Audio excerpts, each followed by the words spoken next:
Barbara. Hey, Rob. Thanks for joining us today. I really appreciate your time. Sounds like you had quite a few people signed up. That's good.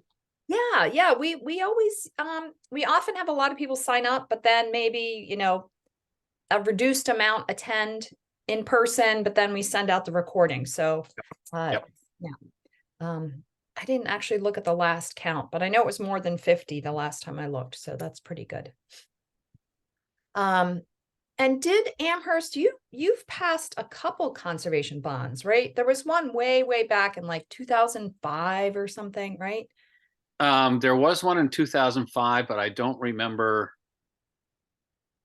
the exact mechanics of that one. Right. In other words, Right. whether it was exact what we did this time around or not. I actually haven't gone back to look at that. I know Okay. they ended up only spending like $300,000 because they couldn't agree on anything. Right. I think I remember that. We tried to help them out when I was back in land conservation assistance. So what year was the bond you passed this year? So 2021, Okay. June, well, calendar June 2021, Okay. and we spent it all. Nice. Well, I guess. Expensive real Yeah. estate. Yeah, well, that's true. Oh boy. I mean, Amherst is probably one of the top. Well, it's we've got the pressure from Manchester and Nashua as far as people wanting to get Yeah. out this way, and it's expensive real estate, so a Yeah. lot of pressure. So Yeah, and I mean it's a great, you're close to Manchester, but you're not in Manchester. You're right, close yeah, to really it's Boston. I mean, you yep. definitely have the pressure from many No, sources. it's similar to what Bedford and Hollis struggle with, Right. but they've approached things very differently. Hollis has conserved most of the town, it seems. Yeah. over I 30 think it's over really 30%, I think, or something like yeah. that. Well, what is Amherst up to these days? Do you know for percent? I want to say 14-15%, something Okay. like that. It feels like more than that to me. I guess because you just were able to retain that small town feel.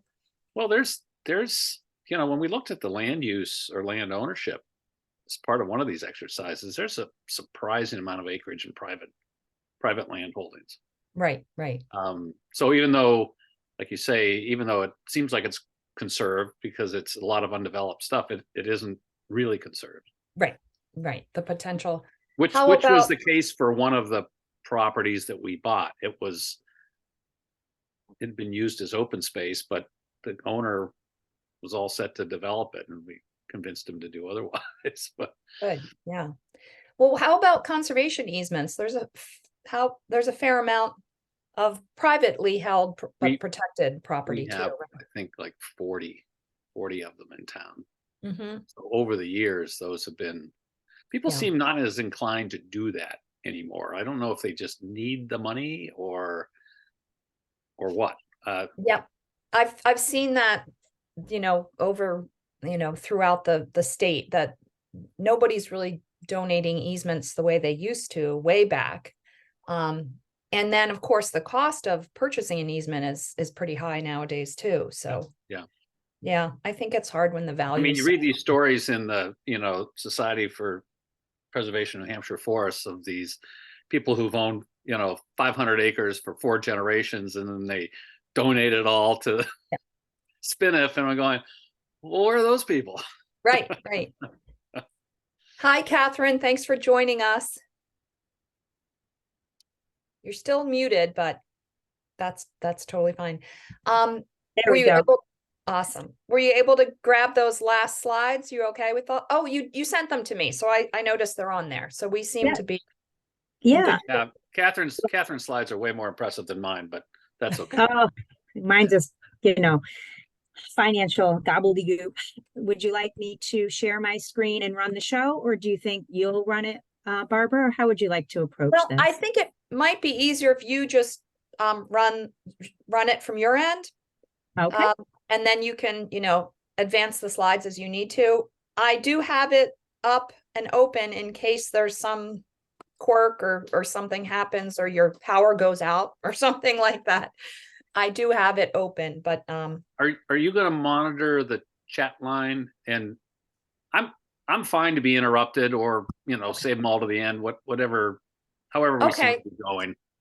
that's good to know. So I can let the viewers know that, I will be monitoring the chat box. If they want to put a question in the chat box so they don't forget it, but they're also welcome to raise their hand, either virtually with the reaction button or physically with their hand.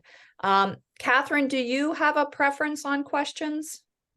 I do not. It's whatever I can do, and any way that works for everyone. So whatever you decide. I'm sorry, I'm just trying Okay. to set up a second screen here real quick. Okay, sure. It may be to get through, the combination of our two slide packages. We want to chew through it and then, address questions at the end. I don't know how we're going to be pressed for time necessarily. I think I can go through mine pretty quick. I guess with Katherine, depends on how much of the slide detail she wants to get into. So, Right. Well, far as I'll time. kind of recommend that we will have time for questions at the end of the program. If there's kind of a clarifying question, that I'll try to monitor that chat. And if it's something that we want to, address before moving on too far, maybe I'll interject, but I'll try to keep, I think it does get you off track a little bit too much if you constantly Yeah. answering questions. So we've got a few people signing in already. So, do you have any other questions for me? Well, before I thought it we, was interesting that Katherine had that example of Wyndham right at the end, because it looks verbatim what we did 2 years earlier, which makes me wonder where they got it from. well, Uh-oh. I think a lot of towns, they want to see, the language of what other communities do. So, yeah, so it's not uncommon to see a similar, especially with warrant articles. I don't think you want to, if it's worked for somebody else. Oh and yeah, it's, you don't want to. You don't want to. In fact, we're going to do it again. We're going to do a new one, I think. And we ran it past our new town council, and he wanted a bunch of the constraints we put on ourselves out. oh, So really? he Okay. wanted it simplified. I thought it was very interesting. Yeah, no, it'll be interesting. It is interesting to, I mean, I have some examples of warrants for bond issues that probably are pretty maybe older and outdated. So it would be good to have anything more current.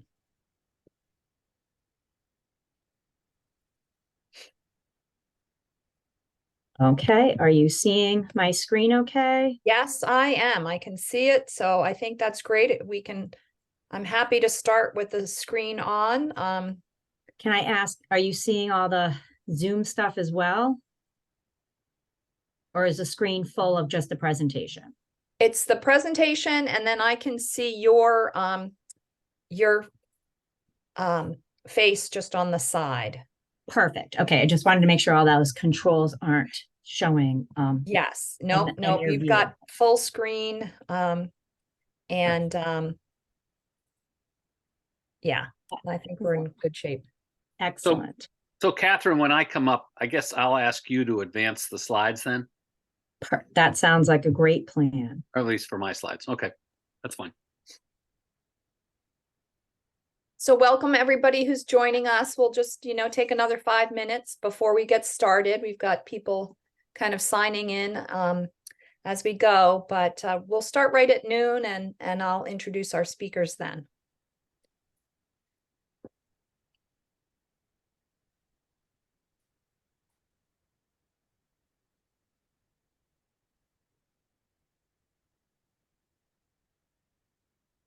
Barbara, are you getting a good response on the annual meeting?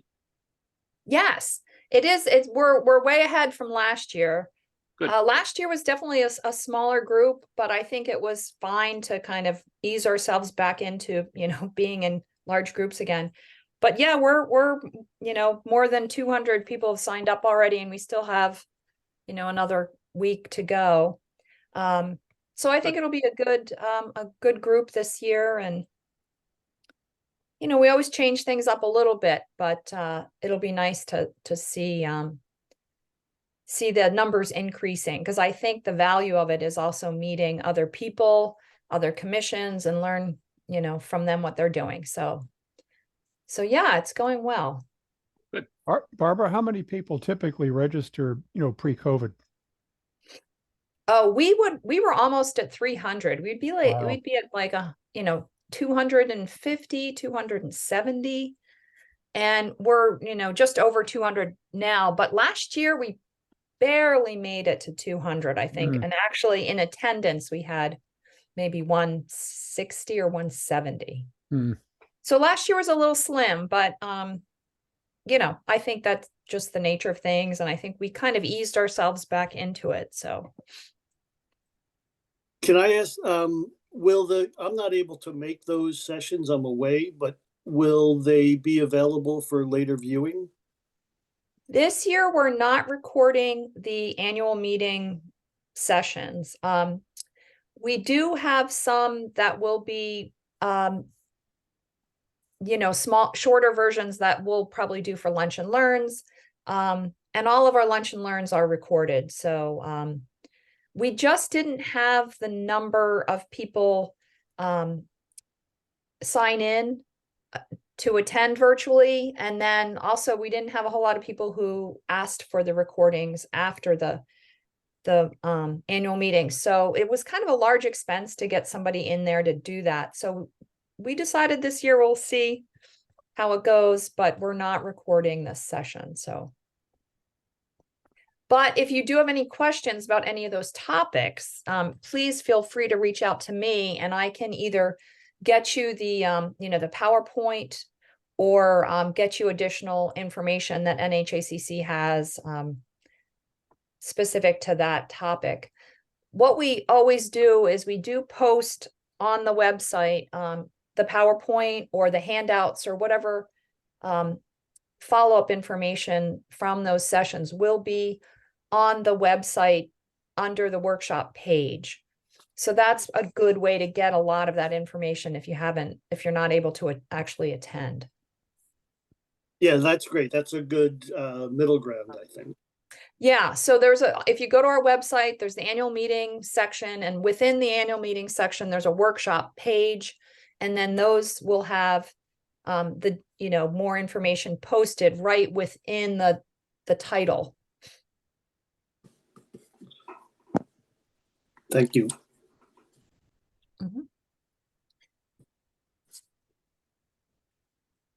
For anybody who's not familiar, our annual meeting and conference is Saturday, November 4th at Pembroke Academy. So hopefully everybody who's here today knows about that. But if you don't, it's a great opportunity to, again, connect with other conservation commissions and attend our annual business meeting and then our workshop sessions. There'll be 3 breakout workshops sessions following the annual meeting and keynote.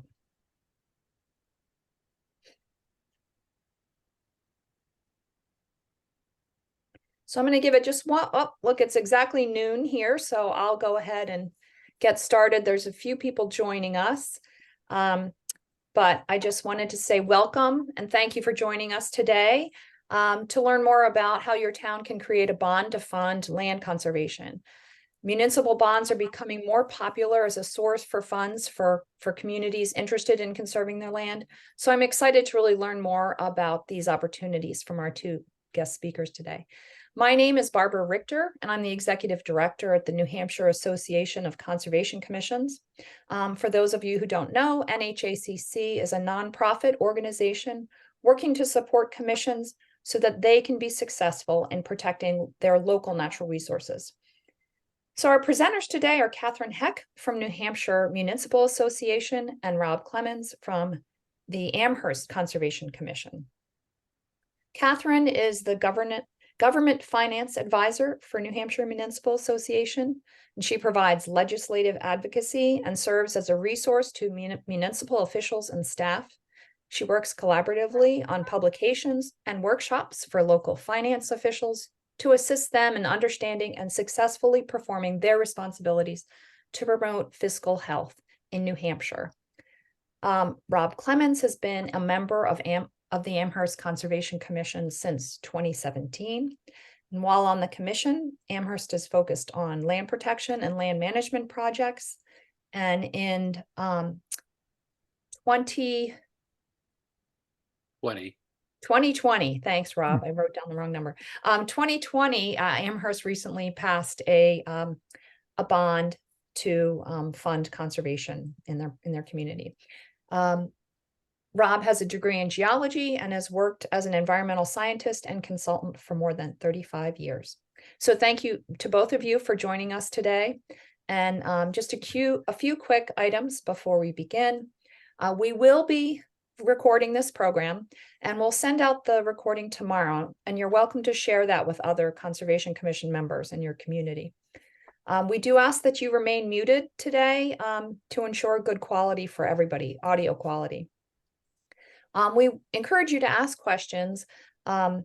We are going to probably take questions at the end of the program. We'll have some time for that. So you can either put your question in the chat feature so you don't forget, or you can click on your raised hand, the feature at the bottom in your reactions piece at the bottom, or you can just raise your hand physically, and we'll try to catch up with you after the program. So for now, I'd like to welcome Katherine to get us started on the program and to learn more about issuing bonds for conservation. Thank you, Katherine. Thank you, Barbara. I'm excited to be here, and thank you for everyone joining us today. Thank you for the warm welcome and introduction. My portion of this presentation is really to talk more about bond and bond mechanics and the bond as a financial tool. And then my co-presenter, Rob, really has the meat of what I would consider this presentation an Amherst success story of passing a general land acquisition bond in his community.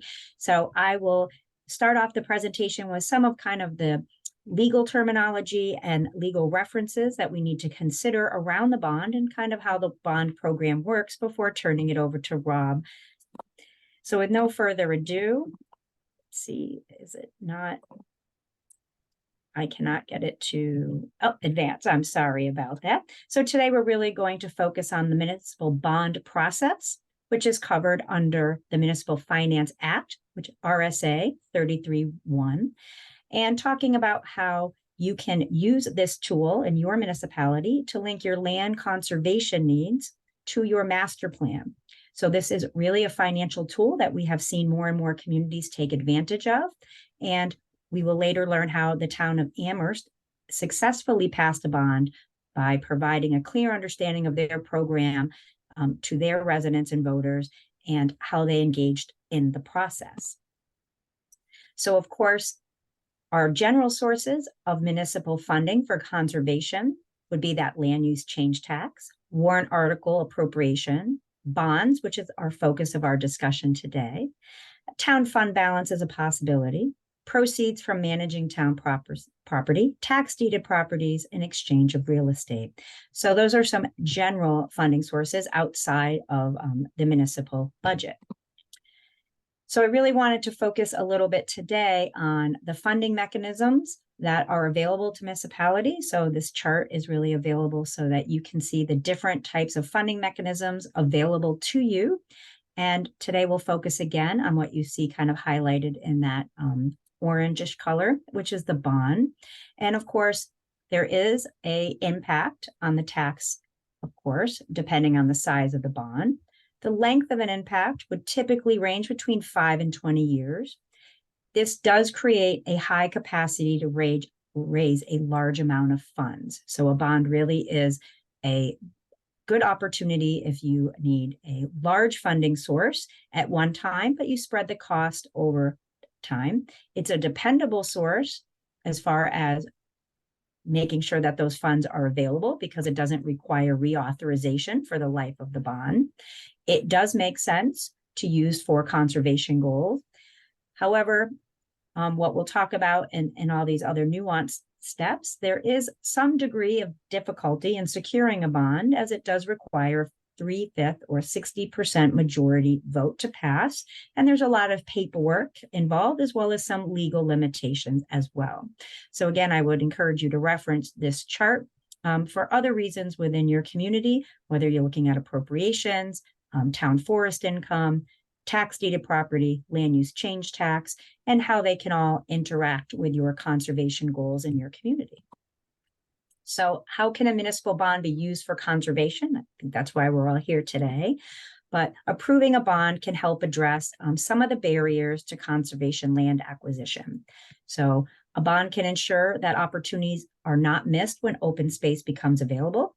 As a Conservation Commission, we're not always aware when a piece of property, for example, that meets our master plan and our conservation needs would become available, nor is it always timed well with our annual meetings. So a bond would enable the town to leverage any grant money, any federal or state money, or monies from other sources, such as your conservation fund, and ensure that when the timing was appropriate, that perhaps land could in fact be secured. So many towns that we've seen recently, including Epping, Brentwood, Amherst, of course, that we're going to go into detail with, Durham and Kingston, recently passed similar bond issues because even though these are passed as bonds, funds are only used as needed. So this really is a very interesting tool in the financial toolbox for our conservation commissions. So municipal bonds do provide a significant funding source for towns interested in conserving land. And you can pass bonds that identify a specific parcel to be purchased. So you know of a specific map and lot number that you want to purchase, or you can provide general authority through this process to purchase land for conservation and recreation. So at which time something does become available, the funding is already in place. So there's really two ways a bond can work. I will say that bonds that identify specific parcels do require an immense amount of pre-planning and surety from the owners of those properties that they won't be sold to other parties, where providing that general authority to purchase land for conservation and recreation for an unspecified parcel, and only if the land becomes available, and does allow a lot more flexibility to our conservation commissions. So of course, making sure that bonds of either type, whether it's a specified parcel or not, should be linked really to your open space and your master plan. So the voters really do understand the importance and the background of the proposal. Bonds do require making a clear case for why property should be conserved and how public ownership will benefit the public. So again, we want to garner that voter support for understanding why it is we are asking them to pass this type of bond with a 3/5 majority. So before voting on a purchase, you would still need a clear plan about who would manage the property, how it would be used, and how the stewardship will be paid for. So I think there's still a lot of planning components that go into passing a bond. Of course, there's no easy solution, unfortunately, but this does again provide significant dollars toward these projects that can be quite costly, especially in the real estate market that we're in today. Passing a general land acquisition bond, so one again that does not specify a specific map and lot to purchase, doesn't necessarily allow the select board to purchase property at a future time, because it's very clear that the municipality must delegate to the Board of Selectmen the authority to acquire land and hold a special meeting, depending on how this is structured in your community. So again, there are provisions that again do protect the voter and the authority of the bond to make sure that again, if that land is purchased in a general authority bond, that it is in fact meeting the needs of the public and it does still gain public support. So there's some key considerations when we're delegating land acquisition authority to the governing body. So I would recommend that if you're unsure if your town has passed this provision, you can ask your town manager, your town administrator or administrative assistant to ask the Department of Revenue Administration, or the DRA, about your permanent file. And your permanent file, those officials would have access for to see if your town has adopted this provision at some point in time to allow the governing body this authority under RSA 4114C, Roman numeral 1, they've gone through this town meeting process to give land acquisition authority to the governing body. And in that case, if this has already happened, the governing body would then be able to approve bonds or expend funds from capital reserve or previously approved funds for the purchase of these parcels. Now, if the select board has not adopted this, then this, of course, would have to go back to the town meeting before this land bond type of scheme could be used. Under the RSA 4114C, the select board must first consult and receive a recommendation from the planning board and a conservation commission if they've been granted this authority. Then they must hold 2 public hearings, at least 10, but not more than 14 days apart for the proposed acquisition. And before the final vote to acquire the parcel, because again, in this case, it would not go back to your full meeting, 50 or more voters could petition the board around their decision on this acquisition and require a special meeting be held. So again, there's all these provisions to continue to protect the voters. So we want to provide that reassurance that regardless of who has authority, that the voters always have a say throughout this process before the land is actually acquired and these bond proceeds are expended.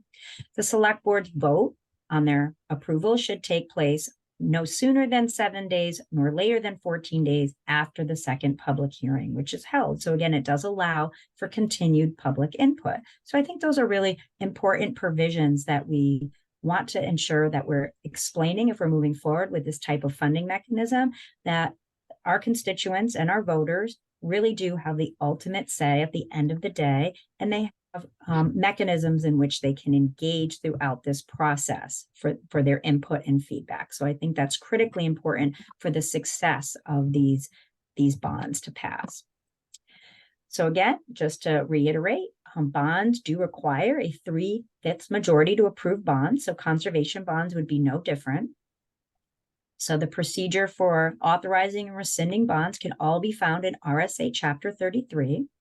And then as of 2020, the necessary majority to pass became 3/5 for both traditional town meetings as well as SB2 towns. So it used to be 2/3 for traditional town meeting towns and 3/5 for official ballot voting or SB2 towns, but now it is 3/5 for both. So that is a new provision, so 60% majority. And of course, the under different provisions, if you have a charter under RSA 49D, there are provisions to be authorized depending on the city or town charter. So if your community is under charter government, whether it's city or town, there are different provisions and the charter should spell that out. However, if your charter is not clear, the majority vote required is automatically 3/5. So that's the default in that case. So depending on your community. So something else I did want to touch upon is the legal debt limit. So we never want to make these decisions in a silo, as I say. So if your conservation commission is meeting and contemplating the idea of a conservation bond to move forward your open space and master plan goals, and you want to align those goals, it's really important to check to make sure that you understand what debt your municipality has already issued in other areas, what your legal debt limit is. And just because we meet a legal debt limit doesn't necessarily mean that we don't have other forms of debt that are exempt from our legal debt limit that don't need to be considered, because debt obligations get rolled up into our annual budgets and we have to pay them yearly. So it does have to be considered as part of the entire budgeting process. How much debt can your municipality take on?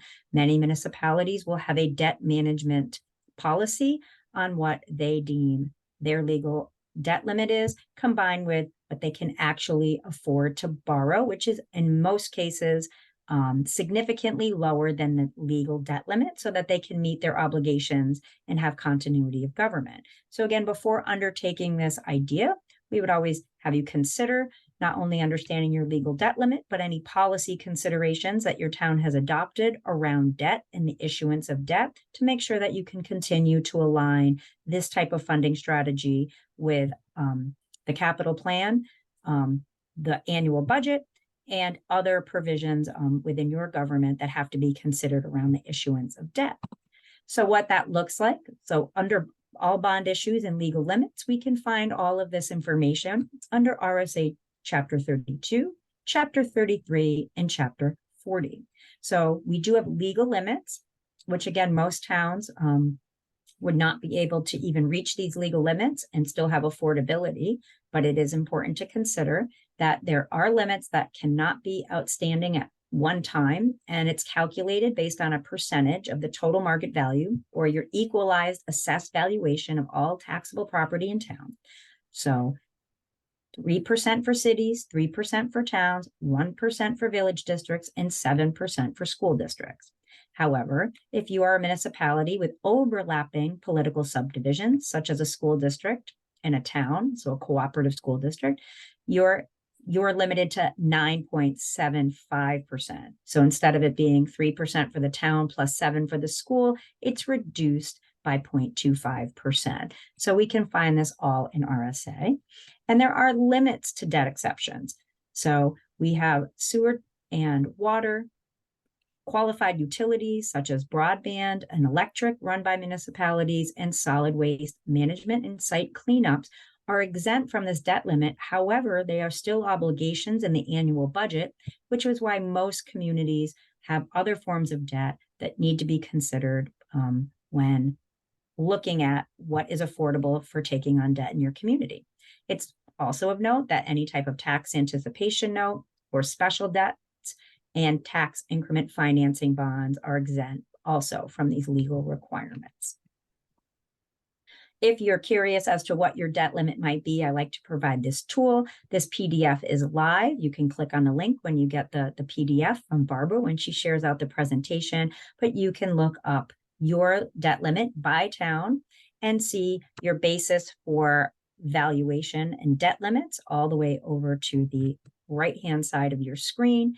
And you can look and see if you're a town or a city, you divide that by 3%, and that's your basis for your legal debt limit based on the prior year. And this is published by May 1st every year by DRA for planning purposes. However, just because you're not meeting your legal debt limit, it does not mean that you don't have other provisions to consider in your community around affordability of the annual budget. So issuing debt does require very deliberate decision-making, financial analysis, there's legal considerations, and understanding your local fiscal condition as well. So municipal debt issuance, there's a process, and it usually requires starting with the planning, looking at your debt management policy if you have one, really making that deliberate decision to issue debt and talking to the governing body and town management around that decision that you'd like to make as a commission, because there has to be internal agreement to do so because a governing body puts forth the warrant. So of course, for pre-issuance, so before we can even consider issuing debt, you would have to select the financing bank or the bond council. So many of you use New Hampshire Municipal Bond Bank, for example. You do require bond council, and there is a cost associated with that because there's very strict rules and deadlines that you have to meet around issuing a bond and issuing debt. You'd have to decide on debt structure. You'd fill out all the legal documents and disclosures. There would be underwriters. Credit rating agencies such as Moody's and Fitch have to be contacted, and the town has to get a credit rating if you don't already have one. You always need those data-driven justifications and voter education strategies so you can get that legislative body approval. So that's really in the pre-issuance phase. The issuance phase comes when the bond bank itself does the sale and pricing, and the closing documents come due, and then there's a report of the final sale. There is ongoing administration for bonds for the life of the bond until the end of the issue. So I will say from the planning stage to the pre-issuance stage to the issuance, most communities start 6 to 9 months in advance of their annual meeting in order to achieve this, because the pre-issuance phase does require many meetings and public hearings around bond issues that are prescribed in New Hampshire state law, and basically benchmarks that we have to hit that will be certified by bond counsel before we can even get to an issue. After the town meeting vote, the issuance would take place, and that bond sale, if you're a March town meeting, for example, the bond sale would happen in June and your proceeds would become available in July typically. So that's kind of a very typical scenario. I've seen it happen in shorter timeframes. However, nobody can do it in a shorter time frame, say for a March town meeting, than starting in December, because of the requirements that you will have to have ready for bond counsel, that you've done all the proper postings, disclosures, filled out all the right paperwork, and had all the right public hearings prior to the vote. So for example, if you're considering issuing a bond, I did want to post some history of municipal interest rates. This comes right from the New Hampshire Municipal Bond Bank website.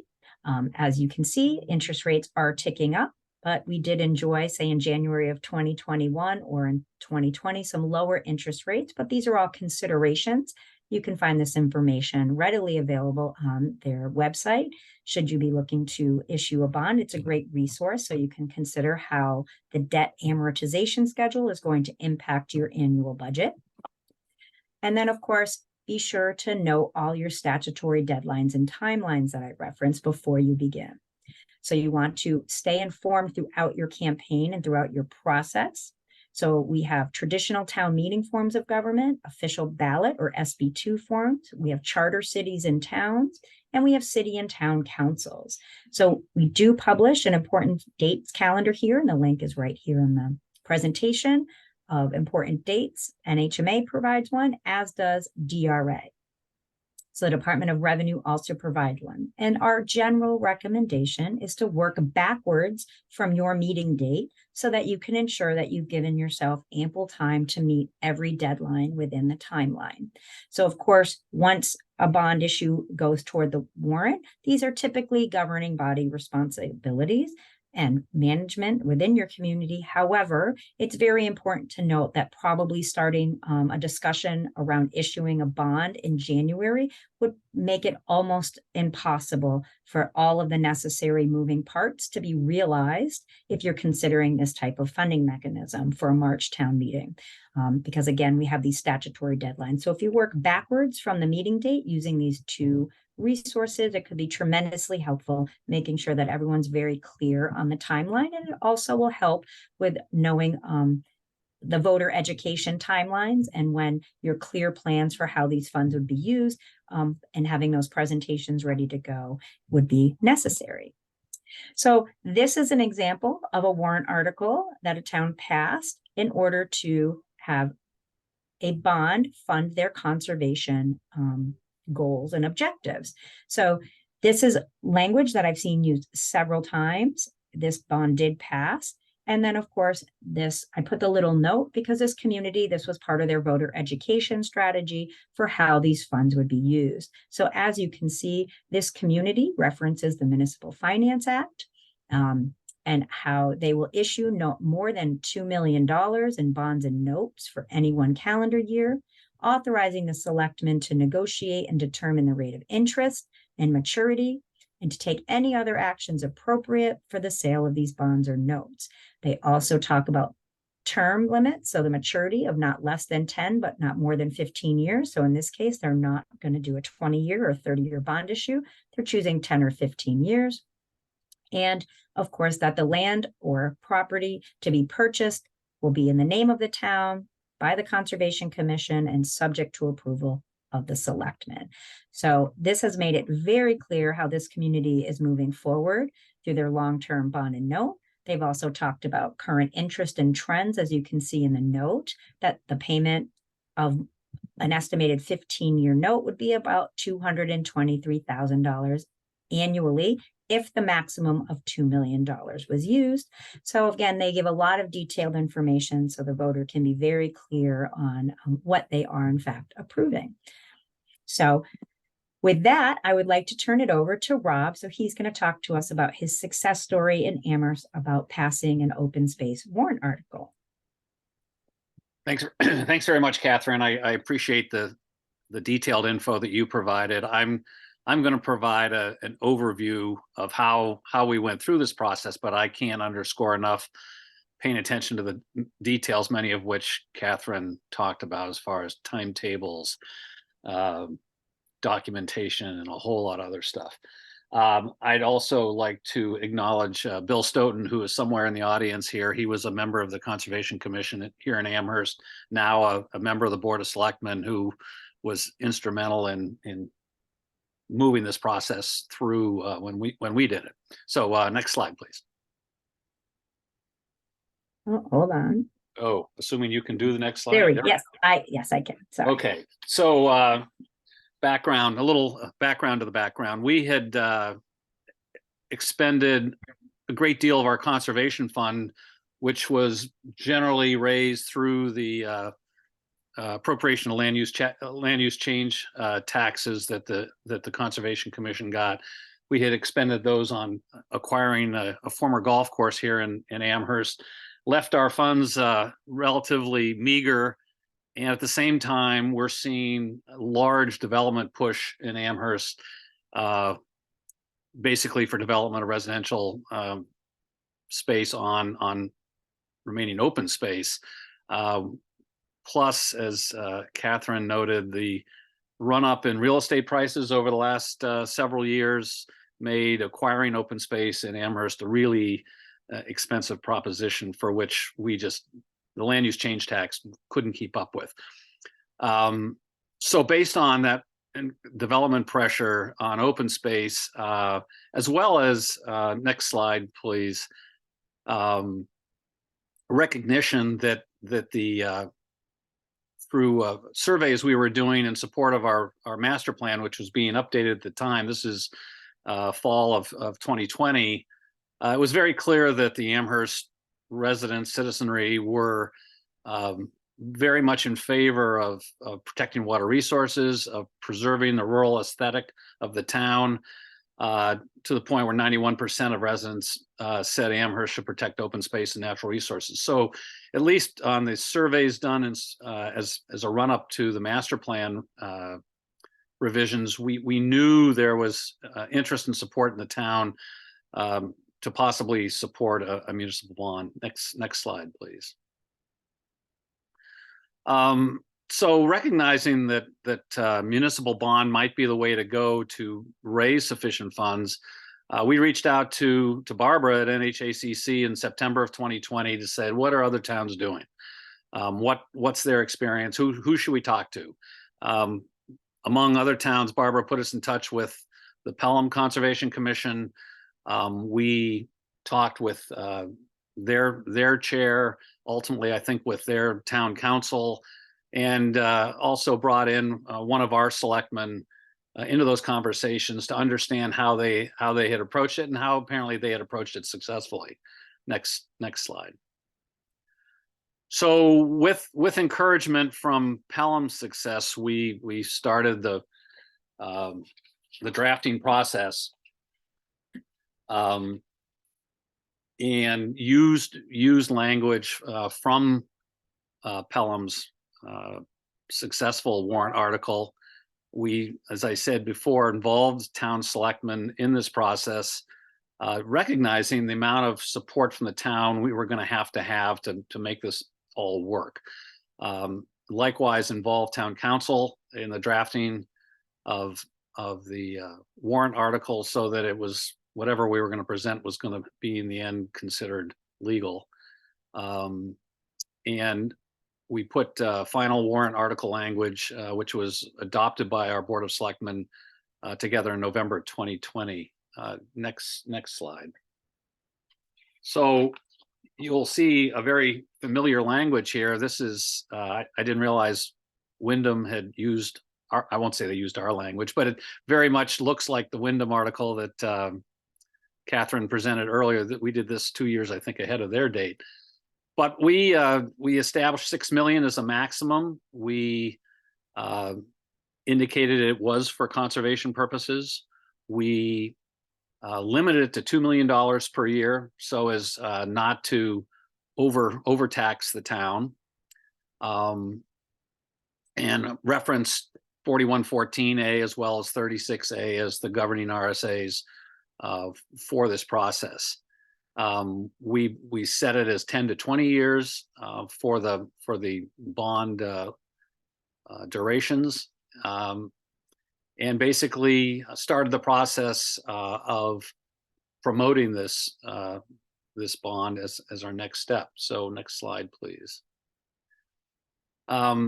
This is a very burdensome but important exercise to go through, and we did it in a pretty short time frame. I'd advise carving out more time for yourself if you decide to do this, but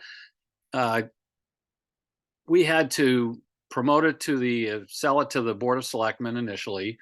Our Ways and Means Committee was involved in questioning all along the way. This happened in December 2020 and January 2021. As Katherine indicated, there's a timeline leading up to town meeting that you have to pay attention to.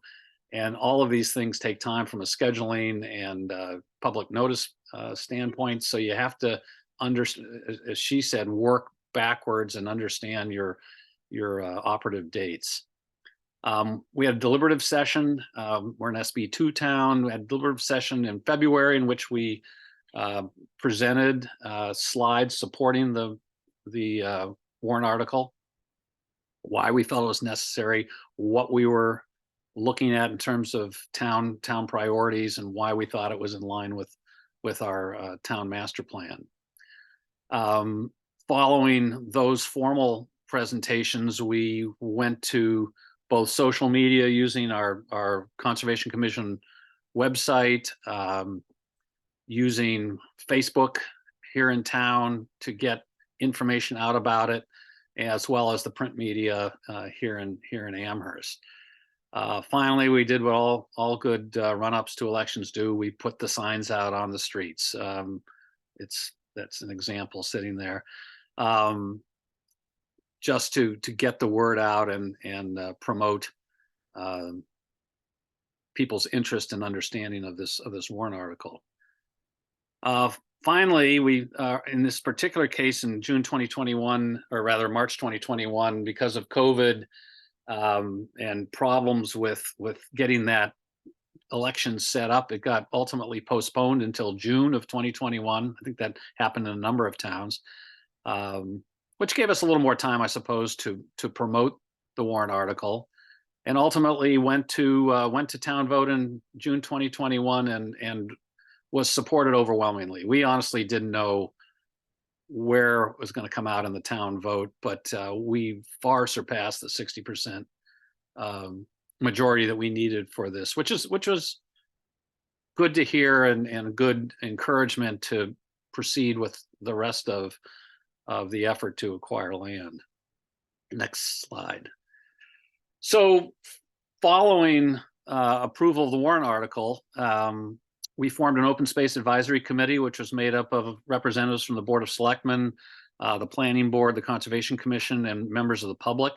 The purpose of that was to provide advice both to the Board of Selectmen as well as the Conservation Commission on properties that we might look at and or hope to acquire. We identified, I think initially, about 58 properties, looking at just town tax records, town ownership, lot sizes, and location of parcels relative to parcels already conserved in the town of Amherst. I think we had about 58 properties, of which there were a number at the top of that list that were of particular interest to us. And we looked at those properties. One of the key criteria was that there's a willing seller. Obviously, we're not taking land by eminent domain or anything like that. So property owners interested in conserving land for open space were important to identify and talk to, which I know all the members of conservation commissions who are here online grapple with in their own towns. To this slide on appraisals, we had required as part of our acquisition criteria that we get appraisals done of any parcel that we might look at. We wanted the town, we knew the Board of Selectmen would be interested in understanding how any offer we might make compared with current market appraisals. So that was a criteria, and that's an important criteria, because appraisals didn't necessarily ever meet what some landowners were imagining their land was worth, or what they might ask for in the open market. So that it was a good governor, at times too much of a governor on us, to the point where people sort of laughed at our appraisals based on what they thought they could get for their land. Next slide, Catherine. So the results. So we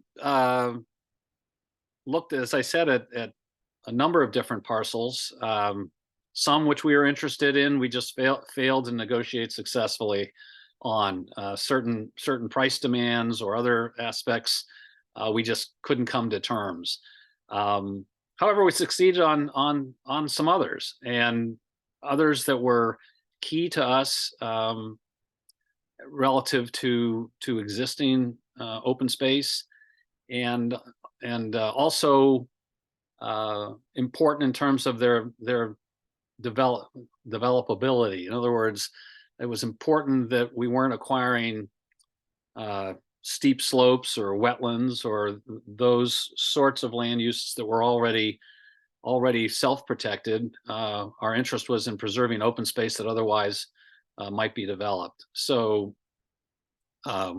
we did identify, in the end, several parcels which we were successful at negotiating.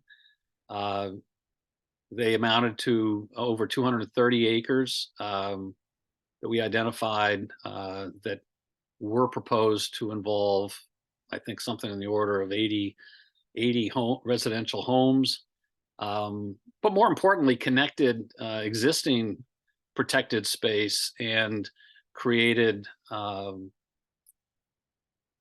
areas of undeveloped land exceeding almost 1,200 acres between Amherst and some of our abutting towns. That's important because, as many of you know, unfractured wooded or otherwise undeveloped habitat is key for certain wildlife species and the diversity of those species, and in this case, including moose. And as the last slide, I'll simply show one of our residents that happens to live or exists on one of the properties we acquired. So moose require a lot of acreage, and we were successful at accomplishing that. Couple of closing thoughts. The land cost way more money than we thought going into this process. We'll probably look back and say it was money very well spent, but in the process, we have expended, or by end of next year, we will have expended the entire $6 million, including about an additional $1 million of conservation fund that we rebuilt from our luck tax collections. So it's a lot of work. Doing deals is a lot of work, I've learned, but worthwhile work. We were pleased with the success to the point where we are entertaining right now doing a new bond for additional monies to continue this process. With that, I'll stop, and we can do questions or however you want to run it, Barbara. Sure. Well, thank you so much, Rob and Catherine. I think that was a great kind of tag team to kind of go through the legal process first, and then an actual, example of a town doing this work. So right now there's no questions in the chat. So anybody who would like to ask a question, why don't you go ahead and raise your hand? And Catherine, maybe if you want to take down the screen, then we can kind of see everybody's face in case they are just raising their hand in the old-fashioned way. But I guess, Rob, one of the questions I have to kind of start us off, I noticed that warrant said not to exceed, I think it was 800 acres. What was the thinking behind limiting your amount of land? Because you'd think that it would be more limited by the funding. You know, what if you got a 800, you know, a great deal on 800 acres? How did that come about? Well, I think, and I'll say this was a learning process for us, and I invite Bill to comment if he'd like to, but we put a number of limitations in that bond article, thinking about how the town voters would look at it, how they would receive it. I think we didn't want to suggest that we were going to, you know, go out and buy up the town. We knew there were limits on how far the money would go, and we thought it was important to share what we thought those limits were. As it is, and as I said, the money didn't go anywhere near as far as we would have liked. Subsequent reviews by council of our language here have suggested that we handcuffed ourselves way too much in the original article, and the recommendation has been to simplify any new articles so that we give ourselves more flexibility the next go around, assuming we have another go around. Okay, great. So in a sense, you were hoping that would help pass the bond by putting those limitations. That was the thought. Yeah, that makes sense. Totally makes sense. Now I have a question in the chat. So it says, Rob, how did you conduct the survey of town residents? That was actually, we had a steering committee for our land use, master plan. And the master plan group hired a I think the consultant led this, basically put a survey together for the town to identify what was important to them as they were getting ready to redo our master plan. That happened to be happening right at the same time we were doing this. So I believe it was a consultant-led effort that was then distributed via, I think, hard copy as well as online response. Okay, great. Person. Yeah, that makes sense. I know a lot of consultants will do that work if you're updating the master plan. And it's nice that you had that to dovetail on and work from. So that's great. Those results gave us a lot of assurance. When I say us, the Conservation Commission, but I think also was important to share then with the rest of the town when it came to voting. So right. No, that's good to have for sure. And there's a question that said, I noticed that the warrant article in the example and the slides Katherine presented stated that to the extent possible, the land use change tax would pay back the bond. How important was that? And did Amherst do that as well? Bedford has limited funds coming into land use change tax, so paying back a bond in that way is not feasible. We didn't have that in our article. However, it was very important to the Board of Selectmen that the Conservation Commission had skin in the game with their own money. So in other words, that we weren't simply using tax dollars to do this. And as I indicated, we used what conservation funds we had through our luck collections. In fact, we've used all of it to contribute towards the initial payments, principal and interest payments on the bond, as well as in one case to upfront acquire a part of a property that we're doing right now. We thought, we've come to learn that the Board of Selectmen appreciated that, and I think the voters did as well.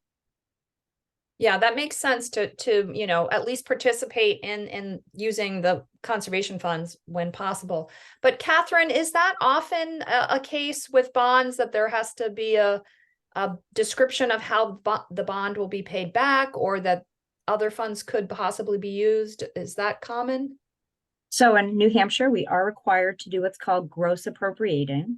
So if there's other funding sources, we would have the total amount. You'll see it on many warrant articles, the total amount that you're being approved for an appropriation. So an appropriation is the purpose.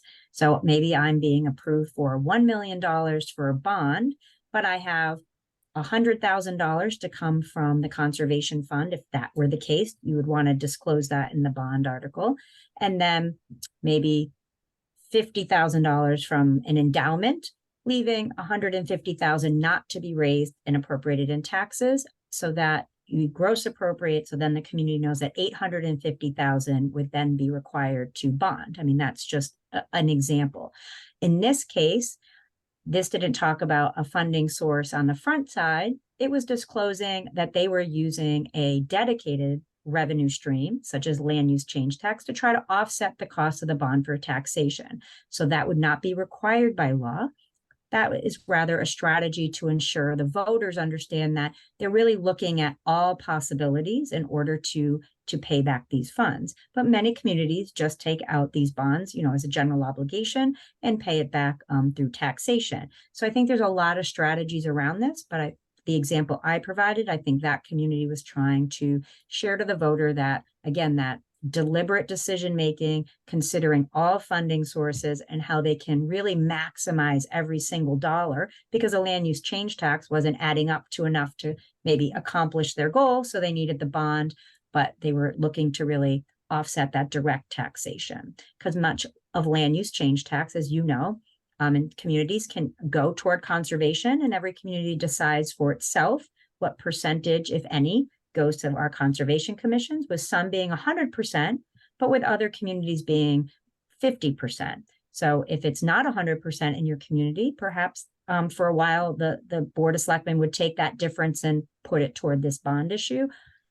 Or perhaps it is 100% and you're really ensuring that that fund is going to help offset the bond. So I think there's a lot of nuances to this tool that have to be considered. Yes, excellent explanation there. And again, that's why you want to have the legal review and go through this whole process way ahead of time. So we did have another question in the chat. It said, did you do any cost benefit analysis between conservation and impact on tax to support development? So I'm thinking like maybe the cost of community services, or what are those impacts on taxes? That's a very good question. In fact, several members of our Ways and Means Committee were looking for much more economic analysis out of us, the Conservation Commission, probably than we were even able to provide them. I think in this case, once again, maybe Barbara helped us out a little bit with studies that have been done to indicate that conserving open space versus development was a cheaper way to go for town, just in terms of reduction on demand for services and whatnot. And we cited some of that. I think we needed and need to do a better job of that. I think the information is out there, but it's an important presentation to be able to make, to explain why it may very well be to the town's advantage to conserve open space rather than encourage more development and all the demands on services, schools that go with it. But good, very good question. Yeah, that is very, very important to be able to point to as well. And as Rob said, we have some more kind of general information on the benefits of protecting natural areas and the tax implications or economic impact. But if you can be specific to your own community and get those numbers, that's only going to help you more. People aren't doing as much of the cost of community services as they have been in the past. But it's still a good way to kind of look at that impact on taxes. One thing I'd like to add here is, I was listening to Katherine talk. I can't underscore the importance of involving and getting help from various town offices, whether it's the interest of the board, early interest of the Board of Selectmen, and understanding the involvement and counsel from town council, as well as, importantly, your finance office when it comes to looking at the requirements of the bond bank, the timetables. It's as Katherine indicated, it's very detailed, and I'll tell you, Conservation Commission members typically don't have their heads and their arms wrapped around a lot of that stuff. So you really have to have everybody marching in unison with the public notice of hearings, the whole timetable thing. The 4114A process is burdensome, but it's really important from a transparency standpoint. So if you got it figured out and you have everybody queued up, it can be run really, really well. But there's a lot of detail. Right. Great. That's great advice. That's great advice. You can't, the commissions can't simply rely on, their small little group to get this done. You really have to reach out. So it takes a village. Absolutely. Might I be able to jump in on the cost benefit analysis for a moment? Of course. So yes. Barbara's organization has some tremendous resources and anecdotal information that generalizes that we do know open space does save municipal costs. So that's critically important. But the other benefit to doing, as a financial advisor, to doing a cost benefit analysis between conservation land and supporting development is we also know that density matters. So once the bond passes, the study can also serve as a guide to say, well, we know that if we want to continue to build homes or expand our commercial base, we know where those locations are, and maybe lands in those areas are not considered for that bond purpose, because we know that it is important to expand our economic base perhaps, or allow housing to come in, but doing it in a very deliberate manner, which aligns again back to our master plan. So all of these things work together, even though we have maybe a separate planning department, or perhaps you don't even, you're a small community without a planning department. All of this stuff ties together. So to go back to Rob, I'm really having a lot of communication with a lot of different boards and organizations. That analysis will not only help you pass a bond, but can help you select the best land in your community so that you don't preclude economic development or housing where housing makes sense in your community is appropriate. If you buy a huge parcel of land with water and sewer on it, that's actually a prime space for housing, for example, versus someplace out in a different part of your community that does not have water and sewer. So all of that can really help support the larger picture and educating your voters on how the whole process is extremely deliberate. And every decision throughout the process, before the bond, during the bond process, and even after in the years following, is very deliberate to align with your community's goals, which everyone as a community member has a right to be part of that public input around the master plan as well. So it really can underscore and help your cause. It can never hurt your cause. I would say it would never hurt you. Yeah, excellent point to make. Yeah, always, I heard you both several times mention, that it would support your master plan or support your conservation plan. And that's really critical to have those plans in place so that you can protect those most important natural areas. All right, so we've got another one. Did Amherst place a permanent conservation easements on the properties? And if so, what entity holds the easement? Actually, we've done both. Our first acquisition was about 178 acres that the town has acquired, and we're doing our final.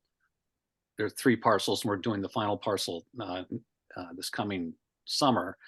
And in that case, we simply have it protected through fee simple acquisition in terms of assigned and managed by the Conservation Commission on behalf of the town.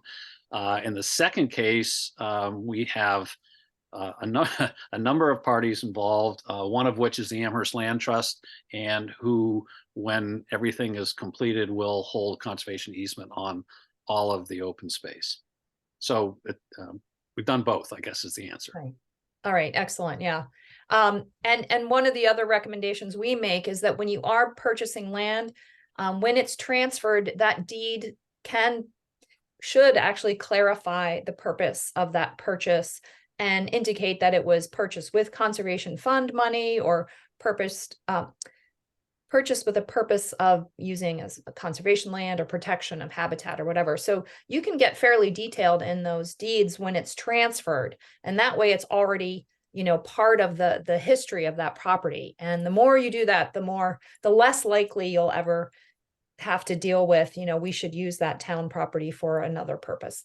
And obviously conservation easement is the greatest level of protection you're going to get. So if it's a really fantastic property and you want to protect it in perpetuity, working with your local land trust is the way to go.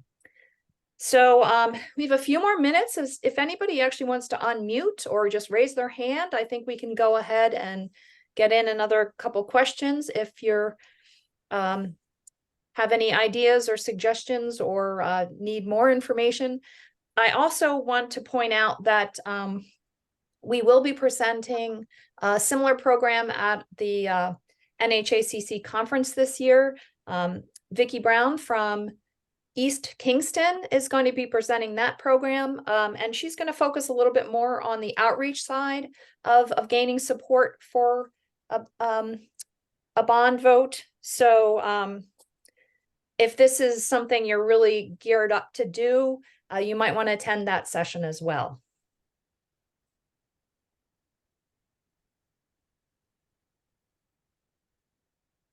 Okay. Well, we are wrapping up right about on time. So again, I want to thank both our presenters. I know I learned a lot, so it's great for me to hear how all this works and get some more details on that process and some encouragement on how to work with you know, within your community to make these things happen. So we will be sending out the recording tomorrow. I'll be sending that to everybody who registered. So if you know somebody who didn't attend this live session, they did register, they'll be getting the recording, and I will send out the PDF file of the slideshow as well with that recording link. And if there's any additional information that I think will be relevant to this discussion, I'll send that out as well. So again, thank you all for joining us today, and feel free to reach out to me, and Katherine and Rob, can I include your email contact information on the follow-up as well? Sure. Great. So if you have additional questions, you can reach out directly to our presenters. So everybody have a great afternoon. Thanks for joining us. And I think our next program is on PFAS, and that's coming up in November. So keep an eye out in your email for that program. Take care, everybody. Have a good afternoon. Bye-bye.